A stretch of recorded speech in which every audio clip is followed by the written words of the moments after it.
అందరికీ నమస్కారం. మరి ముందుగా అంబటి రాయుడు గారు ఒక మంచి క్రికెట్ ప్లేయరే కాదు, చాలా తెలివైన వ్యక్తి. అరే ఇంత తెలిసిన తర్వాత కూడా ఎలాగా తప్పులో కాలేశాడురా అని అనుకున్నామన్నా, కానీ ఇంకా కేవలం నిశ్చితార్థం ఆర్ మ్యారేజ్ అని మనం అనుకుంటే మరి కాళ్ళ పారాన్ని ఆరకముందే వచ్చినట్టుగా మరి శోభన కార్యక్రమాలు ఏమి జరగకముందే మరి ఆయన ఆ వివాహ బంధం నుంచి బయటపడటం నిజంగా చాలా అదృష్టం. మీ పిల్లలు ఇంటర్మీడియట్ మరియు ఎంసెట్ చదువుతూ సబ్జెక్ట్స్లో కన్ఫ్యూజ్ అవుతున్నారా? కాన్ఫిడెన్స్ లెవెల్ తక్కువగా ఉందా? రిపీటెడ్ మిస్టేక్స్ చేస్తున్నారా? అయితే మీకోసమే ఉంది rise app. 1 lakh question bank, performance analysis, online classes by experts, ఇంకా మరెన్నో ఫీచర్స్ తో మీ ముందుకొచ్చింది rise the perfect guide. Description లో ఉన్న లింకును ఉపయోగించి సబ్స్క్రైబ్ అవ్వండి. ఈ విషయంలో అంబటి రాయుడు గారిని నేను మనస్ఫూర్తిగా అభినందిస్తున్నా. డెఫినెట్గా మరి తెలుగుదేశం టీం వారిని అభినందించినట్టుగా సోషల్ మీడియాలో చూసా. టీడీపీ అఫీషియల్ పోస్టింగ్లో వీరు తీసుకున్న ఈ టైమ్లీ నిర్ణయాన్ని వారు కూడా అభినందించడం చూసా. మేబీ రాబోయే రోజుల్లో, మేబీ 10 రోజుల్లో తెలుగుదేశంలో కానీ జనసేనలో కానీ మరి ఆయన జాయిన్ అవుతారేమో అనే ఆశాభావంతో చాలామంది ఆయన అభిమానులు, క్రీడాభిమానులు ఉన్నారు.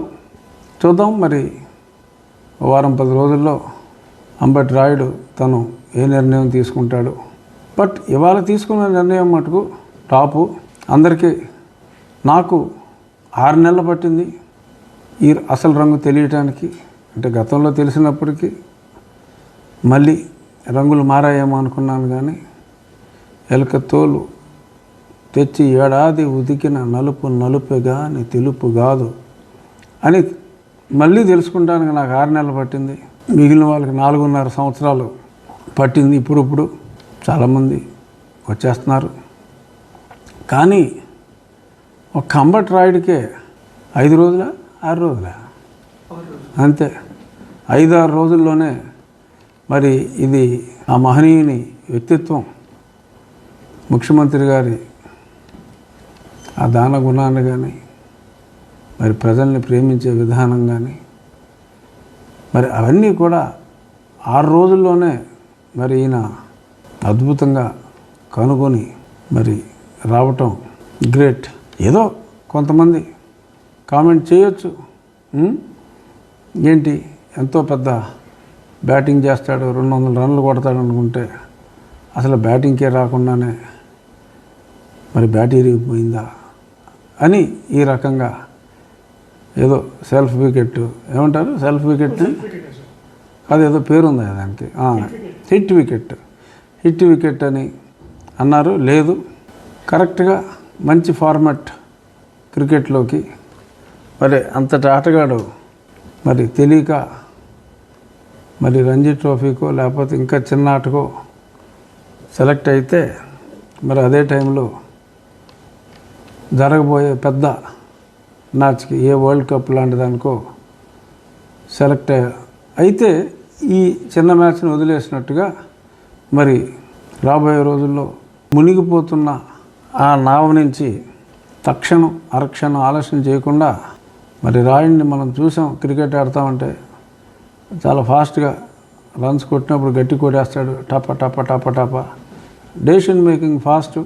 అలాగే తప్పు చేసాంరా బాబు అని చెప్పి లటక్కని తెలుసుకొని మరి ఇమీడియట్గా తను బయటపడిపోయిన విధానం అద్భుతం. మరి ఇదే కాదు, మరి ఒక రాయుడు సరే ఇందాక అనుకున్నట్టు 6 రోజుల్లో వచ్చాడు.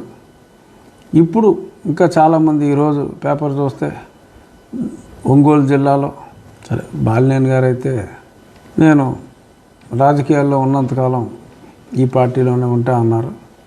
మరి ఆయనకి తప్పని పరిస్థితి, తప్పు కాదు, కానీ మరి తిట్టమంటే తిట్టలేక, కట్టమంటే కట్టలేక మాగుంట శ్రీనివాసరెడ్డి గారు బయటపడిపోయారంటున్నారు. అలాగే నా ప్రియమిత్రుని కుమారుడు, తను కూడా నాకు ప్రియమిత్రుడే, ప్రియమిత్రుని కుమారుడైన మరి కృష్ణదేవరాయలు కూడా ఇందాకే ఒక స్టేట్మెంట్, నన్ను గుంటూరు వెళ్ళమన్నారు. నాకు గుంటూరు వెళ్ళటం ఇష్టం లేదు. ఎందుకంటే మరి అమరావతి రైతులకి అంత అన్యాయం చేసి గుంటూరులో పోటీ చేయడానికి ఈ మెడకాయ మీద ఈ తలకాయ ఉన్న ఏ తింగరన సన్ను కూడా ఒప్పుకోడు. గుంటూరులో యువజన శ్రామిక రైతు కాంగ్రెస్ పార్టీ తరఫున ఎవడో పోటీ చేయడు. తుక్కుగా ఓడిపోతారు. ఆ ప్రాంతానికి అంత దారుణమైన అన్యాయం చేసిన ఆ పార్టీలో నుంచుంటానికి బుద్ధున్నోడు ఎవడైనా సాహసిస్తాడా? ఏదైనా తెలుగుదేశం తరపున నుంచుంటారు తప్ప మరి ఆ ప్రాంత అభివృద్ధికి బ్రహ్మాండమైన ప్రణాళిక వేసింది తెలుగుదేశం పార్టీ.